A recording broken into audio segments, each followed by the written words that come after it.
Everyone wants to look athletic, but no one wants to do the work. And I didn't realize how hard a 6-minute mile was. Guess how much I weighed when I flew back 4.5 years later? 9.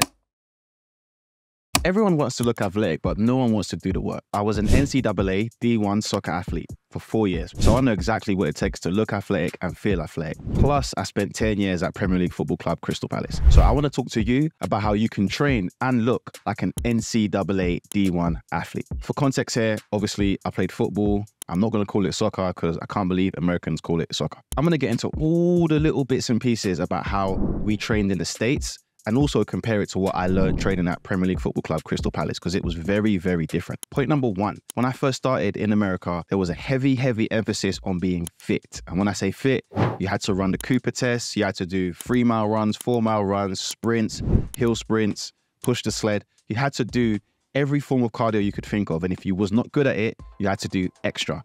I'm going to tell you a quick story. I ended up going to America in the second semester, which was in January, which was a little bit weird. Usually people start in August. At that point for soccer, the season had already been finished. So I got there and basically the season was done. We just were training to get fit. The manager at the time told me, hey, Jav, you need to get yourself ready to do a Coopa Test, which is a 2-mile run in 12 minutes. Obviously in the UK, we don't really use miles unless we're driving.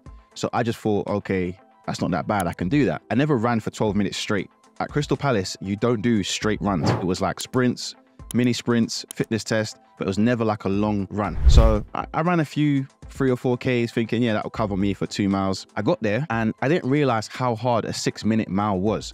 And to be frank with you, in my whole 4 years, I never completed 1 mile in 6 minutes, let alone 2 miles in 12. I never got there. And I don't think I could. Physically, I'm quite a bulky, strong, muscular guy. My engine wasn't built for that long running, and 12 minutes ain't even that long. So point number one, if you want to look athletic, you have to get fit. I'm not saying you need to be a 6-minute mile runner, but you should be looking to at least be able to run 1 mile in about 8 minutes or so. That's a good barometer of your fitness level. Point number two is the strength training. Now in America, again, the strength training is very, very different to what I did in Crystal Palace in England.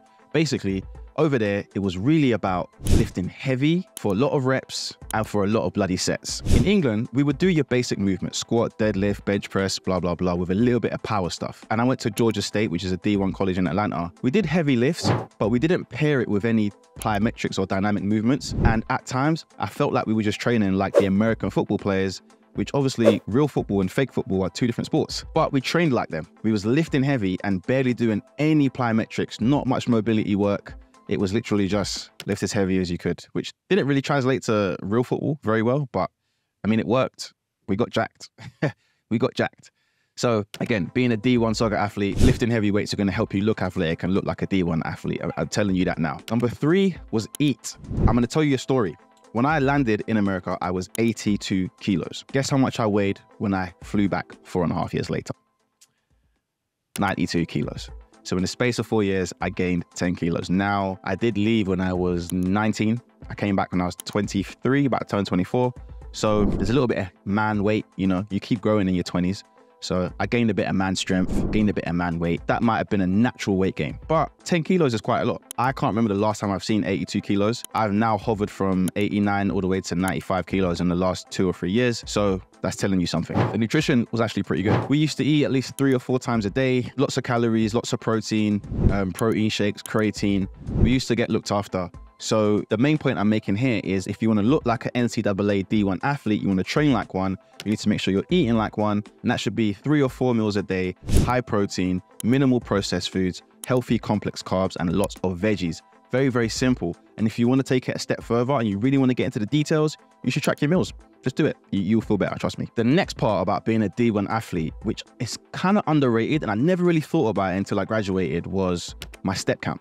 I was easily hitting 20, 25,000 steps a day, mainly because I was walking around campus. I didn't live on campus. I lived about 10 minutes away. So I had to walk to class, walk from class to class, walk to training, walk back to class, walk home, walk to a party. I used to walk everywhere. So I didn't have a car, I didn't have a bike. Obviously, I was an international student. Those luxuries were not luxuries that I had personally. So my step count was absolutely crazy. Now, I'm not saying that you need to do 20,000 steps to look like an NCAA D1 athlete, but you should be getting a minimum of 10 to 15,000 steps a day if you want to keep that body fat nice and low, look athletic, look aesthetic. And then lastly, and this is a very important part about being a D1 athlete, is sleep. A lot of students think that, oh, because they're doing a ton of studies, they're revising, they're studying for exams, they're doing essays, that they have to spend late nights not getting sleep. I don't know about you, but I was a full-time athlete and a full-time student, and I found plenty of time to get at least 7 hours of sleep. Really, what being an athlete taught me was planning, like pre-planning my whole day, my whole week to the T. I used to know when I'd eat, when I'd shower, when I'd wake up, when I'd go training, all that kind of stuff. And that's really what helps me get to the next level and just push forward and actually end up with a 3.95 GPA. I'm a superstar, baby. With that being said, those are the few things that I did as an NCAA D1 athlete. And those are the things that you can start to do that will allow you to look and feel like an NCAA D1 athlete.